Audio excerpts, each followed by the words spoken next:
Welcome to Resilience Unravelled.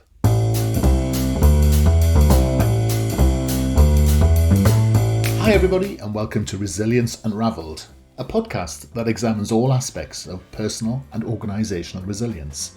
A huge all-encompassing subject that covers the ability to thrive in life by harnessing your cognitive, emotional, physiological and contextual abilities.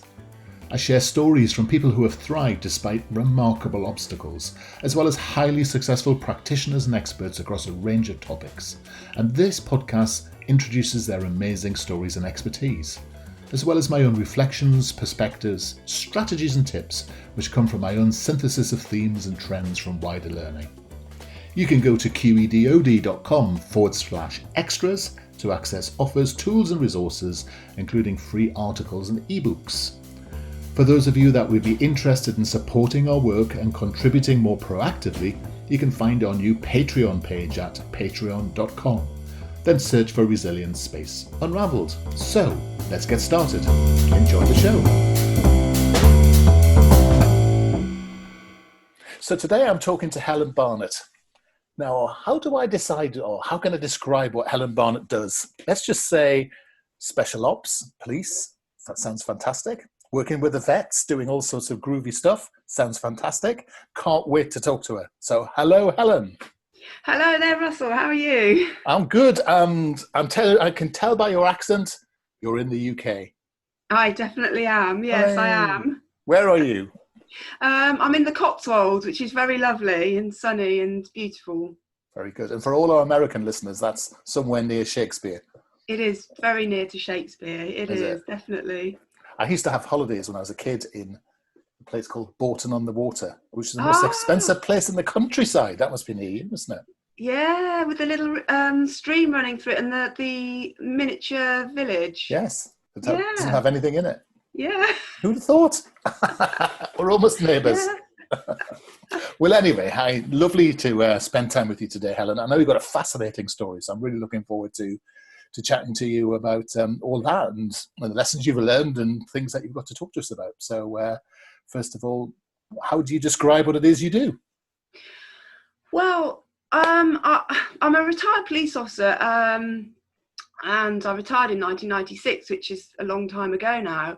But really, my story is in two parts, really, from when I was serving in the police and the things that happened to me. But how I've come about to be where I am now was sort of a change in the last 10 months, really, Russell.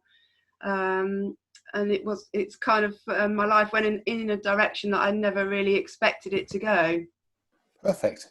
Now, you've already got me intrigued, so tell me about the police thing, because that sounds fascinating. Yeah, so going back quite a few years now, really, a lifetime, really. I joined the Met Police in 1984, and I passed out of Hendon, which is the police training college, in the beginning of 1986. I passed out as top student, much to my surprise. Hey, congrats. And I went to North London. It was a time, quite a troubled time. It was, I don't know whether people will remember, but it was after the Tottenham riots when PC Keith Blakelot had been killed. So it was quite a steep learning curve from somebody from a little village in the Cotswolds, and I was just 19. So, wow. It was a real steep learning curve. Yeah, and I was just a relief officer, doing ordinary calls, and just my career was going along sort of fairly nicely. I'd got married and had got a young son, and really sort of one of the first traumas that happened to me happened, and I could start talking about that if you'd like to. That's was a turning point, really, in my life. So it was 2nd of September 1991, and really up until that point I was felt I was very invincible, really. At that age, you're young, and I was very physically fit, and It was once a summer's afternoon in September, and I was driving the van with a colleague of mine as a passenger, and we just accepted a sort of very mundane, what appeared to be a very mundane, ordinary call to just a man in Wood Green High Road in the shops causing a disturbance, and it was sort of a penny call, really. Yeah. And fortunately that day we were quite quiet, so 4 of us accepted the call over the radio, which is quite unusual. And anyway, I pulled up in the van, and I sort of saw the guy from the description. He matched the description. He was across the road from where I was. So I jumped out of the van, and my colleague John, he went into the shop to find out what had been actually going on. So I crossed the road, and asked the guy who we'd been called to. He'd got his back to me. He was about 6'6", and I just said to him something along the lines of, "What have you been doing?" And as the words left my mouth, they literally were just coming out of my mouth, he swung round. And bearing in mind I was sort of 5'10" and very physically fit and strong, I was flying backwards through the air, which came as a huge surprise. Yeah. And it was before the days of body armour or batons or anything like that. Yeah. So we were basically unarmed. I mean, I think as women at that time, we were given these small truncheons that went in your handbag. Yeah. My handbag was in my locker, so we were unarmed.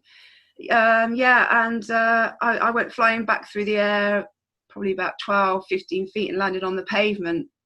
And it was a busy day with shoppers, going about their business. And I got up off the floor instinctively, and all this is sort of happening so quickly. And I remember feeling very angry at him, and feeling a lot of pain in my stomach. And I'd actually been stabbed in the stomach. Oh my goodness. And he'd got the knife sticking out of his fist, so he was punching with the knife blade sticking out of his fist. So again, I mean, this is happening so quickly. I got up, was moving forwards, and I could see him attacking a colleague of mine who'd also turned up. She was being stabbed, and I just got a glimpse of him attacking her, and just moved forward to try and stop him stabbing her and try and arrest him. And I was flying back through the air again. Wow. And I landed, feet backwards, and I'd been stabbed twice more. And at that point I was completely incapacitated, and sort of felt fear that I'd never really felt before. It was like really overwhelming sort of terror. Fear for your life, I suppose. Yeah. And I just remember my white shirt just literally turning red. Right. In front of my eyes, and I just couldn't understand really what was going on. Yes. So complete mayhem and chaos, and he'd cut sort of it down, because I could probably talk about it for hours really, that just one incident. He stabbed 4 of us 10 times. Wow. In about 90 seconds. Yeah.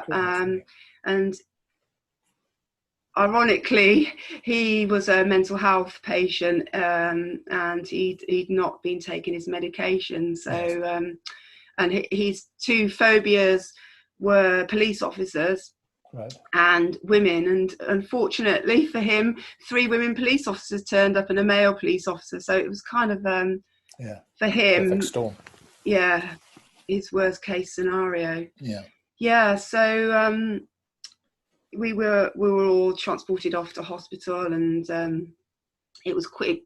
It was very high profile at the time, particularly three women police officers. Back in 1991, it was quite unusual, and there's a lot of media coverage, and it hit all the newspapers and television, and. So sort of in a nutshell, that was that incident. And really it was at a time when stress and trauma just weren't subjects that were even on the radar. Yes. In fact, probably stress within the police service was a real sort of taboo subject, and a sign of weakness, really. Yes.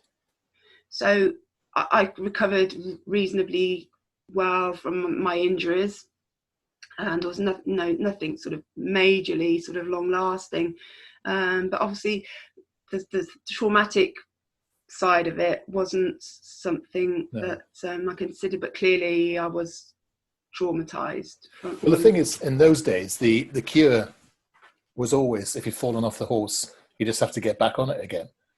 So I'm supposing that you just have to get back out on the beat and start going it again without any sort of form of what we would call support these days.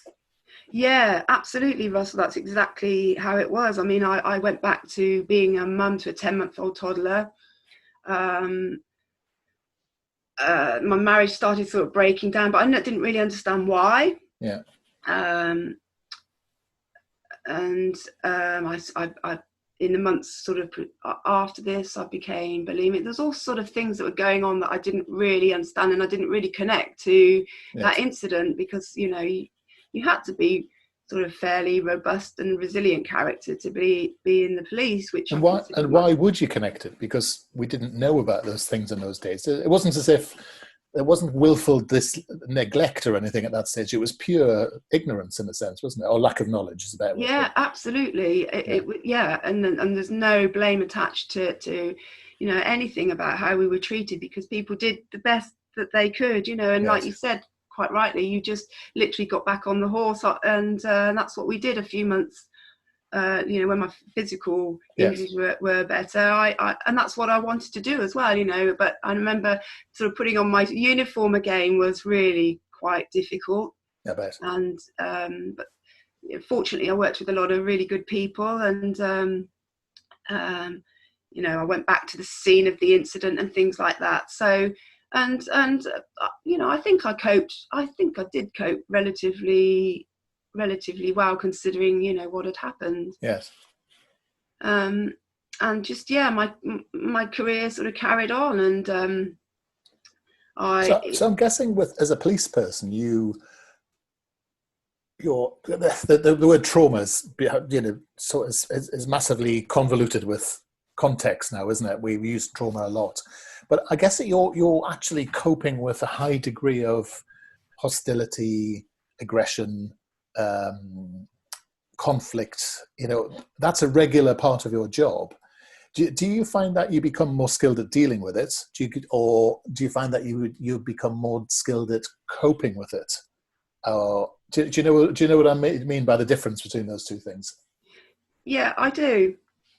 I think I became both, in actual fact. You're more skilled in dealing with that type of character, and that coming across people like that, and obviously the more you do, the more skilled at it you get. And I think I got a very sort of calm personality, and I really did try to treat everybody nicely as you could. Yes. I really did, and it generally worked. And I guess you coping with it.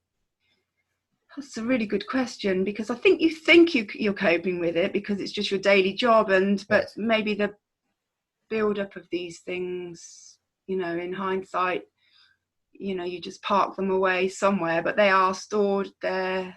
They're not finished with, are they? They're sort of parked for another day. Yeah. I don't think people realise that in a way. Do you? That you can outwardly look okay, inwardly think you're okay, but just not be okay at the same time. And it's things like marriages and relationships where it seems to fall down, isn't it? They seem to be the first indicators. Yeah, absolutely. And my husband at the time, he'd been involved. He'd been attacked on the Boardwalk Farm riots with an axe. So wow. There was that element that we were both, yes, in trouble, really. Yeah. So from the nature of the job. Yes. And quite, I looked physically really big and strong, and I almost sort of convinced myself of that as well, if that makes sense, Russell. Yeah. Well, you Yeah, believe you have to believe your own publicity in a way, your own narrative. Otherwise, you would lose the. If you started overthinking what might happen to you every single day, that would be you wouldn't get out of the you wouldn't leave the station, exactly. would you? So what Exactly. was because there was a more significant thing coming up, isn't there? So what was the Yeah, sort of the real thing towards the end? yeah. Well, there was a couple of two more sort of major traumas for me. So yeah, I'd gone back to work. I was studying for promotion for the sergeant's exam, and it was in just before Christmas in 1993, and we got a call, a coded bomb threat from the IRA, that there were going to be some bombs going off again in Wood Green High Road in the shops. Yeah, wow. So because it was coded, it was a recognised code word, we knew bombs were going to go off. So we all literally rushed down to the shopping area and started evacuating the Christmas shoppers. Yeah. And with no real plan, just literally going from shop to shop, just screaming Shouting. at people to get out. Yeah. There was going to be bombs that went off. Yeah. And yeah, I just moved into this sort of covered area, evacuating the shops, and one of the bombs went off in a bin just on the street, and it just blew me off my feet. Wow. And I remember again that overwhelming fear of terror, vulnerability, really, not knowing where the bomber was, or if there was going to be another one, and just the windows blew in, and it just went all really very, very sort of surreal and quiet. And I remember the pigeons and the smoke, and I got back up off my feet, and ironically, it was only a few yards from where the stabbing had taken place. Oh, really? And I went out onto the street, and people were running all over the place. I was trying to get people to sort of evacuate, but really not knowing in which direction to send people. It was complete chaos. And I met a colleague of mine on the street, and we moved up the street, and literally just where we'd been standing, another bin blew up. Wow. So we were so incredibly lucky, and they, unfortunately, they were quite small bombs. Right. So nobody was killed, and I think about 10 people were hit by flying glass. And I wasn't physically injured, but it was another massive, frightening experience.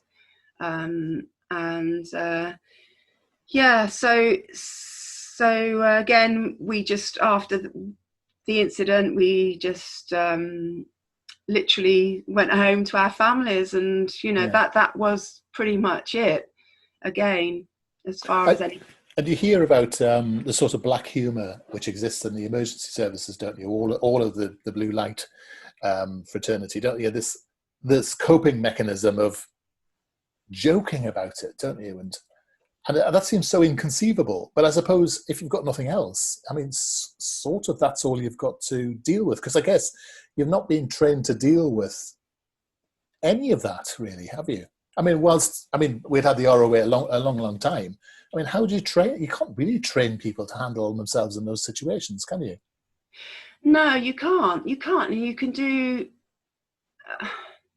and at the end of the day, however much training you do have, and you're right, Russell, you can't specifically train for that kind of thing. You're a human being underneath that uniform, so you've got all the normal, psychological, physiological reactions that anybody would have. It's just your job to sort of face those feelings and fears and overcome them, because you've got a job to do. Yes. But yeah, that was looking back, that was another sort of really traumatic thing. And I just literally went back to being a mum, studying. I passed my sergeant's exam, and just sort of went on. And I suppose in today's terms we'll be talking about that as being resilience or grit, but actually it wasn't. It was the reverse of those things, wasn't it? Because that carrying on wasn't really coming from a healthy place in a way, was it? You were just, were you carrying on, or were you just existing and sort of not drifting, but moving through life, not quite awake or alive? People often describe it like that, don't they? Yeah, that's another really good question, actually. And I think really good point. I think it's like almost I felt, and again this is in hindsight, I wasn't aware of this at the time, but I think probably a bit like being on a bit of a treadmill. Yes. That you just literally are on it and you can't get off. And I'd got a job, I'd got a young son. It was my source of income. It was, as far as I was concerned, it was my career for 30 years. So, yes. That was this sort of psyche of how you had to be in a way. You just had to try and crack on. But as you quite rightly said, it probably wasn't in a healthy way. Yeah. But so you've been knifed, you've been blown up, but that wasn't the end of it, was it? No. So the following year, I decided that I'd go for the Armed Response Vehicle unit within the firearms department, which was a really new concept, and they'd never had women doing it before. So I joined the firearms department. I laugh because it's you wonder why really now looking back, but my track record. Yes. So I was. I wasn't going to say that. But I was the first ever mother to join the armed response vehicles, and I think I was the third woman to join. So it was very unusual. Yeah. And and I passed all the courses, passed my advanced driving course. I was driving the armed response vehicles. Which leads me on to sort of the final, what I'd call sort of probably the nail in the coffin really, was Boxing Day 1994, and we got a call from the local unarmed police to a domestic incident that had gone wrong, and the suspect, he'd taken his daughter, who was a toddler, from the address, and he'd got a gun. So we'd been called to back up the local police to try and find him and hopefully deal with it, and so nobody else came to harm. So we arrived in North London, and me and a colleague went to the address where we thought this chap was holed up with the daughter, and had a look at the address, the front door, and just with a view that we were all going to go back and hopefully talk him out of the address peacefully, and that would be the end of it. So we'd been to look at the address. We've gone back to our colleagues who were all forming up in a side road about a quarter of a mile away from the address. And I remember standing at the back of the police car thinking, I must get my body armour on. We were all tired. It was the end of the shift. I just wanted to go home. All these sort of mundane thoughts were going through my head. And literally it just exploded into this just frenzy of violence that just, again, happened so quickly, faster than I can sort of tell you what happened. But I heard a voice, a colleague shout, "That's him." And I looked up from the back of the car, and a few feet away from me I could see our suspect had walked into the entrance to the junction of the road where we'd all formed up. And there he is with the pushchair, and literally in a blink of an eye you had to react. My whole body was just screaming to run away. It was such a frightening experience, but of course your training does kick in to a certain extent, and you just run towards it. So we were moving towards him. I was pulling my gun from my holster. I hadn't had time to put my body armour on, and I heard the suspect shout, "Yeah, it's me," and just saw a gun come out of his coat in his hand, and he put it in his mouth. And this is happening so quickly, and as I'm bringing my gun up, thinking, is he going to shoot himself? The gun, his arm was outstretched, and he let off a shot, and I was shot. And all I remember hearing was this bang, seeing smoke, and it was just like being hit by a truck. Yes. And there was no pain, but I just knew instantly that I'd been shot, and it was just complete chaos. There was a bus stop of people behind him, and my colleagues were firing at him, but there was the toddler in the pushchair that my colleague Nick was trying to keep out of harm's way. It was just absolutely chaos, but I just completely shut down and didn't sort of hear any of these, the other shots or anything. And I remember dropping down onto one knee, and once the danger had subsided, which was seconds, and he'd been shot by my colleagues, I managed to sort of crawl behind one of the police cars and lay on the floor, and that's when the pain kicked in. So again, in a nutshell, that's kind of that incident. And I'd been shot. I was tended to by my colleagues, and there was somebody I knew from a few years back, and he sort of looked down at me when I was on the floor and said, "Oh God, not you again." We sort of had this, you say about the dark black sense of humour. I sort of looked up at him and said, "Oh God, not me again. What's going on?"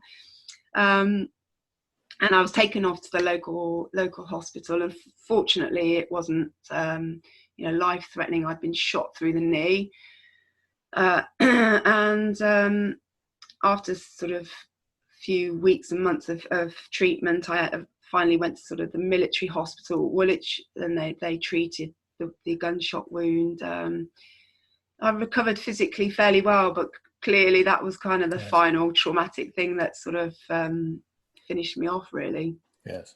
So you retired?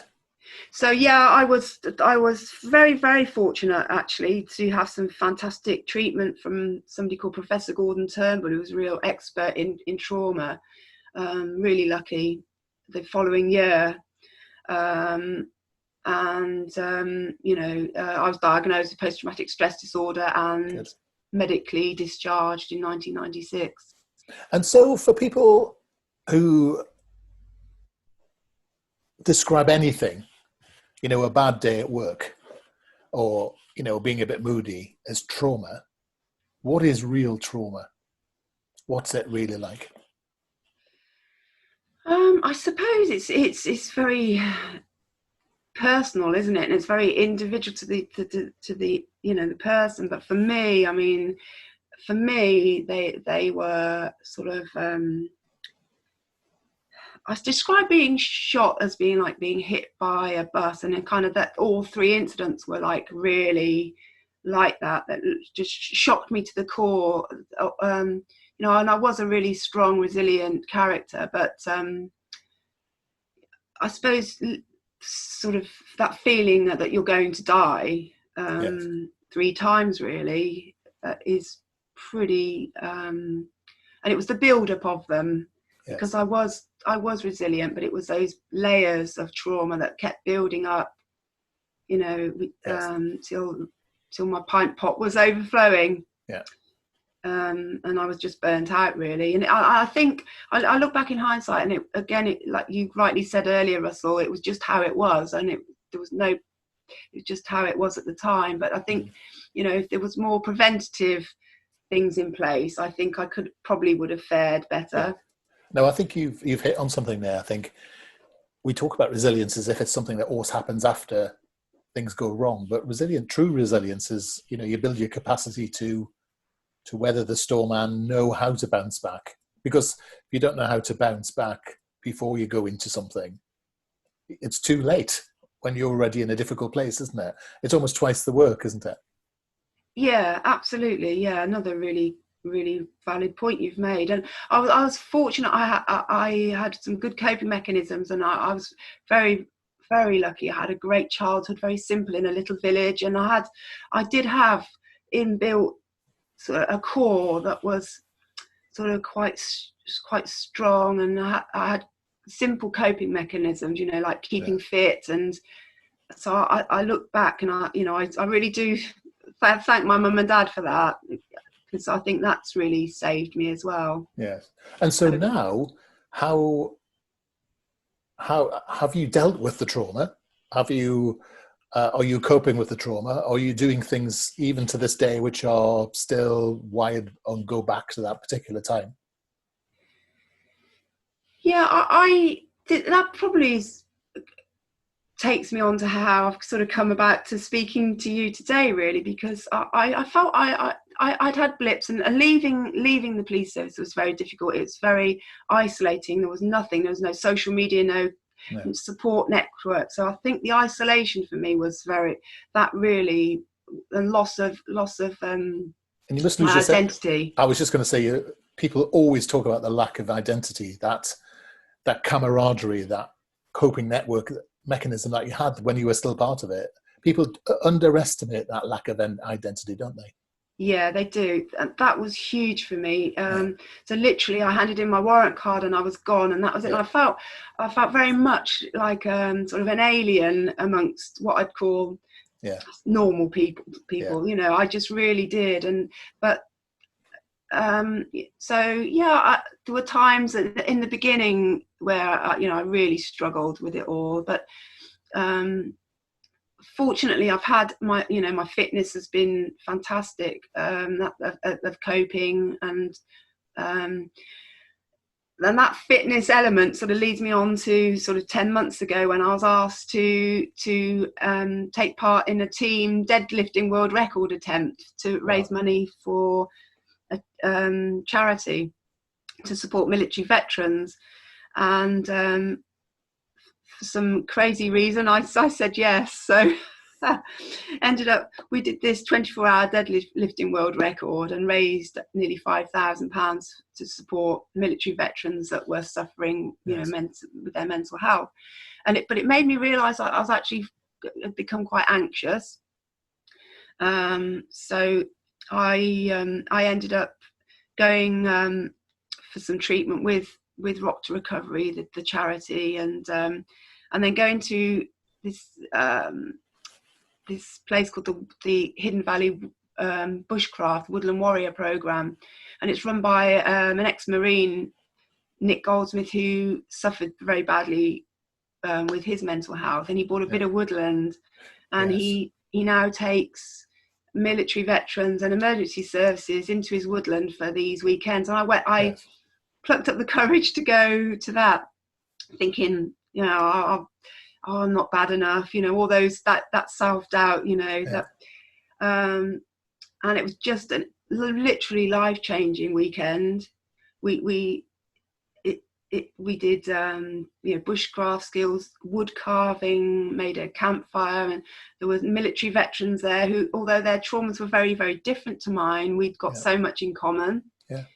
And it was just such a simple concept, but so powerful. And it was from there that Nick said, your story, Helen, so current, and I think I'd lived with it so long that it had just become kind of ordinary. And he gave me this self-belief and put me in touch with somebody, and that's when I did the podcast, and it's just evolved from there. Now I'm actually a patron of the Woodland Warrior Program. Oh wow. And I've been to the Endeavour Fund Awards with them, and I'm involved with the Curtis Palmer charity for Pilgrims Bandit that supports police officers who've been injured and traumatized. So and I've started public speaking as well, which I would never in a million years have believed. And this is all from doing the deadlifting and then going on the Woodland Warrior Program and get it, it's just, and that's in the last sort of 10 months. It's just incredible. So, and it's been so therapeutic for me to feel like, I think it's my final part of my healing that I'm helping other people now, which is just an incredible feeling. Yes. So if people want to get hold of you and hear more about your speaking and such like, Helen, how would they do that? I'm on LinkedIn. I've got a profile on there. I'm on Instagram under Helen Barnett, and I'm on Facebook. So sort of those three things really. And it's Barnett with one N and two T's, I'm guessing. It is, yes. Brilliant. Yes. So if you look back over your very eventful life, other than saying, why is it always me? Um, what do you take out of all of this? What do you take out of all of this journey you've been on and such like, and the sort of almost the rebirth in a funny sort of way of what you come from? What do you take from it's it funny. all? It is like a rebirth. It's almost, somebody pointed out this to me when I was talking the other day, that it's almost like going back to the woods was like going back to my childhood, like the village that I'd come from. It's like literally going full circle, and that's a really good way of putting it, Ross. It's like a rebirth, and I just genuinely I'm so thankful that, you know, I've been so lucky that I came through all these things, and you know, you can get through anything, and it's just so amazing that hopefully this will carry on, and I can do a lot of good from telling my story, you know, to help others and you know, to help me as well. So it's, you know, that feeling that, and it is such a current issue, you know, it's so, there is so much more help out there now, so much more conversation about it, but I do think, you know, there is so much more that we can still do, and I hope by sharing my story that will help in a small way, because it's important to have role models for people who have come through it but have also had that human thing of not being able to cope with it. Because actually, you know, the thing I was figuring out was actually you've done this thing where it was sort of beating you, and you had to almost re-identify, you had to recreate yourself. I think that was where I was coming from. And I think a lot of people go through that process, don't they? And then they come out and they nearly always say the same things. I'm so lucky, I'm very grateful. I mean, you're saying the same words that people say, and those are the things we can learn earlier, aren't they? Yeah, absolutely. Because it's just a shame, and it was just how it was, that it's taken so much of my life to come to this point. You know, that, and if I could change that for other people, you know, identifying that these things, if we can put them in place, can really genuinely help people. Brilliant. Well, it's a fascinating story, and thank you so much for sharing it with us today. It's I shall make sure I don't ever stand next to you in a crowded street. And you know, it's people underestimate this running towards danger thing. I think it's become a very glib phrase, hasn't it? But people don't understand that it takes immense bravery, and while it's conscious or unconscious, it doesn't really matter. It's important, and it's always part of you for the rest of your life, isn't it? It's part of who you are, and part of, you know, how you will be for the rest of your life. You have that thing in you. Yeah, absolutely. And it's something you sort of have to work on daily. You know, I daily have to do things that make, you know, I know that work for me. And so you're standing up addressing 10,000 people. You'll be able to sort of, you know, reconnect with that resilience you've always had. Yeah, overcoming that anxiety. Yeah, you'll do it. Thanks so much for spending time with us today. Oh, thank you so much for having me on board. Thanks, Russell. No problem. You take care. Thank you. Hi, everybody. I hope you found that episode useful and interesting. Feedback is always welcomed, and if you are in the mood to subscribe to us or even leave a comment on iTunes or Stitcher, that would be amazing. If you want to suggest ideas or even people you would like me to interview, then reach out to us at qedod.com/contact. As I said earlier, you can go to qedod.com/podcasts for show notes or follow the links. And you can go to qedod.com/extras to access offers, tools and resources, including free articles and ebooks. For those of you that would be interested in supporting our work and contributing more proactively, you can find our new Patreon page at patreon.com. Then search for Resilience Unraveled. I look forward to being in your ear next time around. Take care.